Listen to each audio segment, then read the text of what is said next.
আজ বানাবো পাবদা মাছের তেল ঝাল। আসসালামু আলাইকুম এভরিওয়ান, আমি জেসমিন হেসেলে সকলকে স্বাগত। চলো তাহলে রান্নাটা শুরু করি।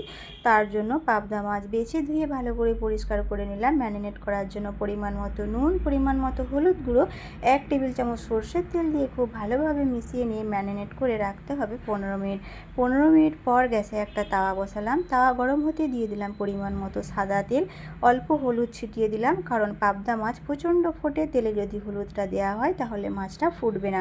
তারপরে ম্যারিনেট করা মাছটা তাওয়াতে দিয়ে দিলাম। লো টু মিডিয়াম আঁচে মাছটা লাল লাল করে ভেজে নিলাম। রান্না করার জন্য একটা পেস্ট লাগবে। তার জন্য একটা ছোট্ট মিক্সিং জারে 3 টেবিল চামচ পোস্ত, 1 টেবিল চামচ কালো সর্ষে, তারপর বরাবরের মতো এটা শুকনো গুঁড়িয়ে নিলাম। শুকনো গোড়ানো হয়ে যাবার পর এখানে একটা ছোট্ট প্যাকেটের সর্ষে পাউডার দিয়ে দিলাম, একটা টমেটো দিয়ে দিলাম, মিডিয়াম সাইজের একটা পেঁয়াজ দিয়ে দিলাম, এক টুকরো আদা দিয়ে দিলাম, 2-3 কোয়া এখানে দিয়ে দিলাম রসুন। আর ঝালের জন্য আমি এখানে ব্যবহার করছি কাঁচা লঙ্কা পরিমাণ মতো। অল্প পানি দিয়ে একটা স্মুথ পেস্ট আমি বানিয়ে নিলাম। তারপর গ্যাসে একটা কড়াই বসালাম। কড়াই গরম হতেই পরিমাণ মতো সর্ষের তেল দিয়ে তেল গরম হতে কালো জিরে ফোড়ন দিলাম, আঁচটা লো করে দিলাম। তারপরে দিয়ে দিলাম হলুদ গুঁড়ো আর কাশ্মীরি লঙ্কার গুঁড়ো দিয়ে খুব ভালোভাবে তেলের সঙ্গে মিশিয়ে নিলাম।